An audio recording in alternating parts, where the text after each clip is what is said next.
Meus queridos, não tem coisa mais importante na vida, mais importante, além de tudo que tiver, o mais importante é você temer a Deus.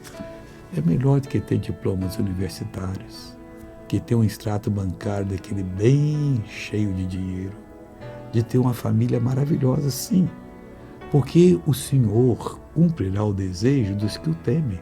Aí você vai desejar que o seu filho, a sua mulher, o seu genro, sua cunhada, sei lá mais quem, seu neto, neta, seja abençoado.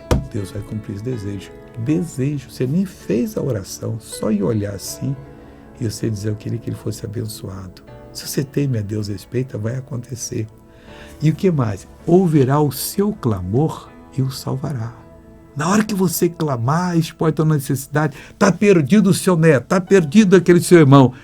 Você clama a Deus do fundo do coração, Deus então salva.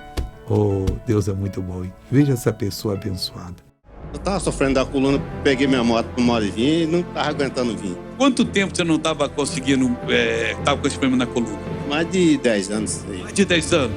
Você conseguia abaixar antes? Não precisa não. Então abaixa agora que a gente quer ver aqui. Palmas para Jesus, Deus é tremendo. Agora eu quero orar com você, Pai.